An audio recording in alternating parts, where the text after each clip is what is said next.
दोस्तों, आदाब, सलाम, नमस्कार। आज के एपिसोड में हम बात करेंगे बिहार में 5वें चरण में होने वाले लोकसभा चुनाव के बारे में। 20 मई को 5 लोकसभा क्षेत्रों में चुनाव होना है। इसको ले तमाम राजनीतिक दलों ने अपनी पूरी ताकत झोंक दी है और मतदाताओं को आकर्षित करने की भरपूर कोशिश की जा रही है। इस बार के चुनाव में क्या होगा, क्या कह रहा है हवा का रुख,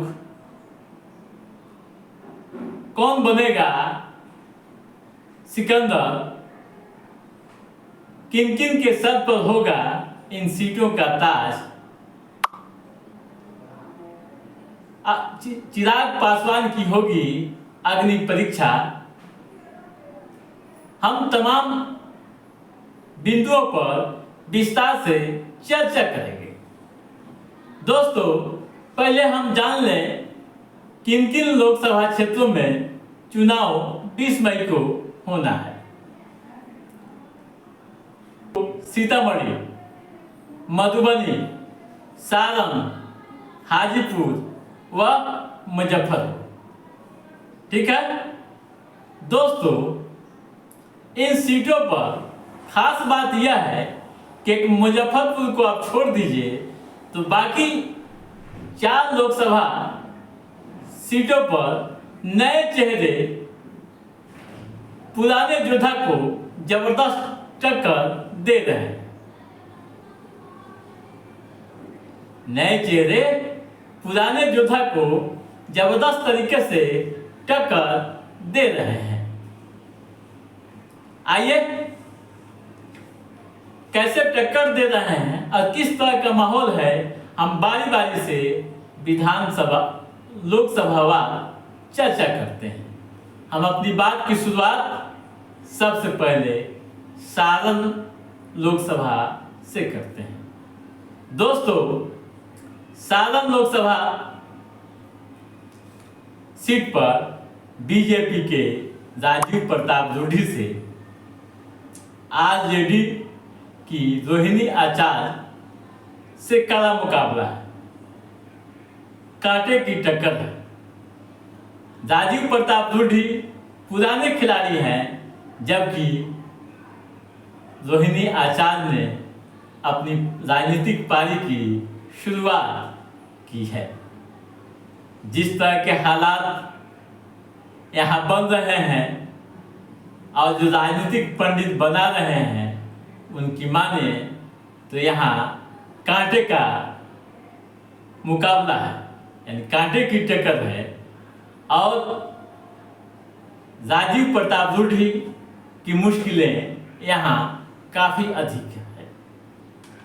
राजनीतिक पंडित यह भी बता रहे हैं कि यहाँ इस बार इंडिया गठबंधन का जादू भी चल सकता है।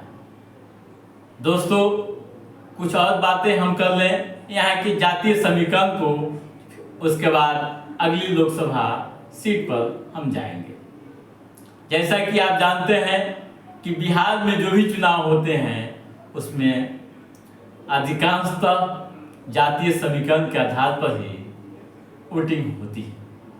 वैसे तो प्रधानमंत्री व मुख्यमंत्री की उपलब्धियां तो रहेंगी ही, इसके अलावा विपक्ष, खासकर इंडिया महागठबंधन अलग रणनीति में है।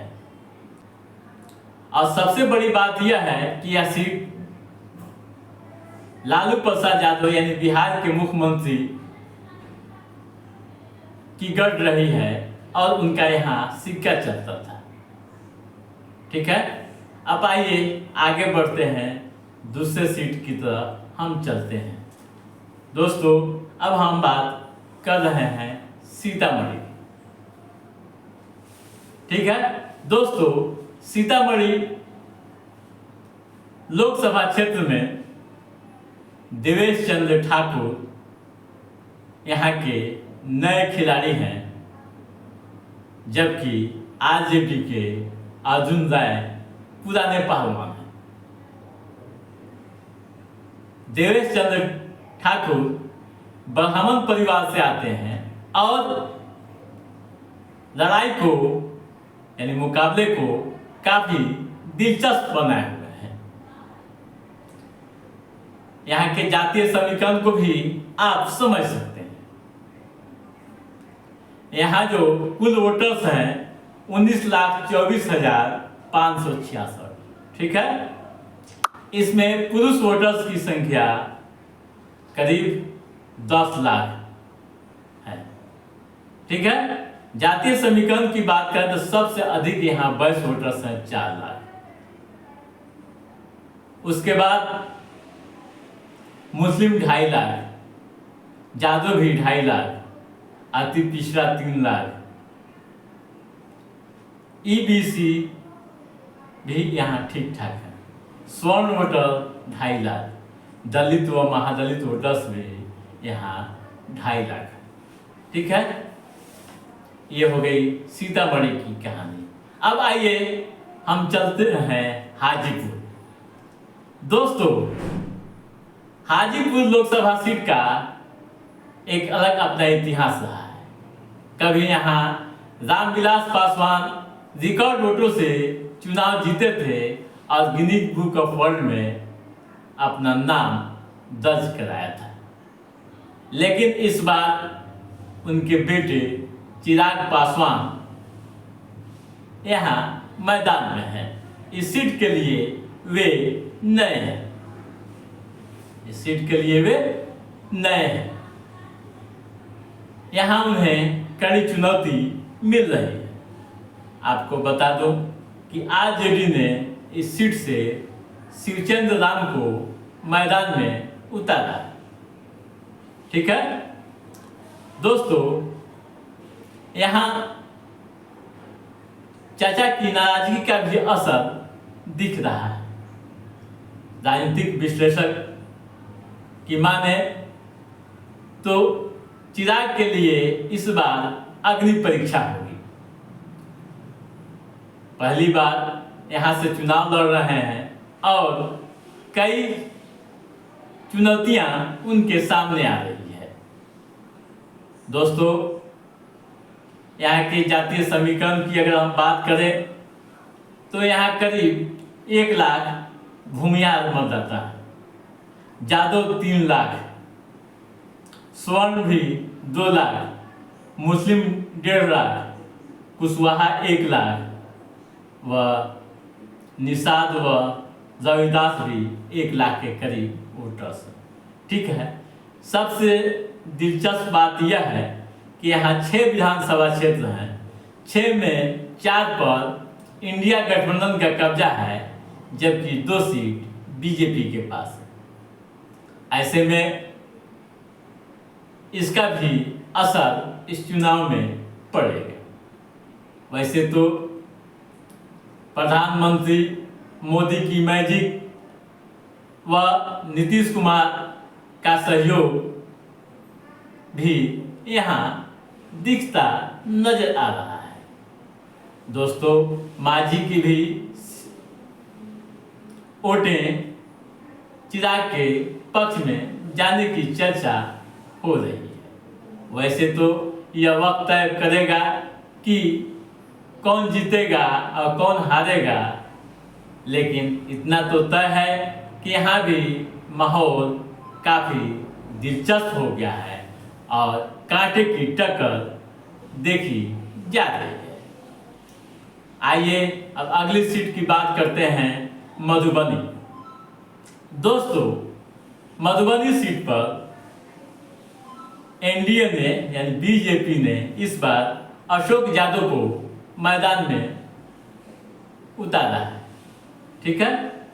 19 के चुनाव में भी ये जीते थे। वहीं दूसरी तरफ आरजेडी की तरफ से मोहम्मद अली अशरफ खातमी यहाँ के लिए नए चेहरे हैं, जो मैदान में डटे हुए हैं और ताल ठोक रहे हैं। क्या होगा चुनाव के दिन, ये तो वक्त तय करेगा, लेकिन इतना तो आप समझ लीजिए कि यहाँ भी माहौल काफ़ी दिलचस्प हो गया है। इंडिया गठबंधन जहाँ अपनी जातीय समीकरण के साथ साथ अन्य कई वायदे कर रहे हैं, जिसका प्रभाव चुनाव में दिखता नजर आ रहा है। ठीक है दोस्तों, अब आइए बात करते हैं मुजफ्फरपुर लोकसभा सीट के बारे में। दोस्तों, मुजफ्फरपुर में प्रत्याशी वही हैं, लेकिन यानी योद्धा वही हैं, लेकिन पार्टियां बदल गई है। कैसे दोस्तों, इस बार के चुनाव में कांग्रेस से अजय निषाद मैदान में है। वही अजय निषाद जो यहाँ के एमपी हैं और 2019 का चुनाव उन्होंने बीजेपी से लड़ा था। दोस्तों, उन्होंने 2019 के चुनाव में वीआईपी के राजभूषण चौधरी को हराया था।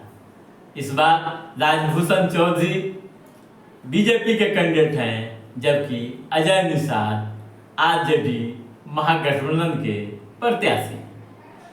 वैसे दोस्तों, यहाँ भी माहौल काफ़ी दिलचस्प होता दिख रहा है।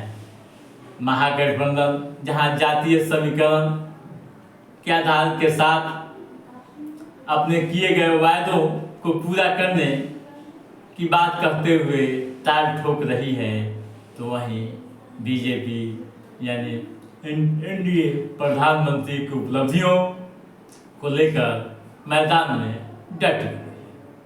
तो दोस्तों, क्या होगा इस चुनाव में, यह तो वक्त तय करेगा, लेकिन इतना तो तय है कि इस बार का मुकाबला काफ़ी दिलचस्प होने जा रहा है और पांचों सीटें पर पूरे देश की निगाहें टिकी हुई। तो दोस्तों, आज के इस एपिसोड में बस इतना ही। हमारा ये एपिसोड कैसा लगा आप लाइक और कमेंट करके हमें ज़रूर बताइएगा। यदि आपने हमारे चैनल को सब्सक्राइब नहीं किया है तो सब्सक्राइब भी कीजिएगा, ताकि पॉलिटिकल गतिविधियों से संबंधित जो भी अप टू डेट है उसे हम समय समय पर आपके बीच पहुंचाते रहेंगे। तब तक आप अपने दोस्त को दीजिए इजाज़त।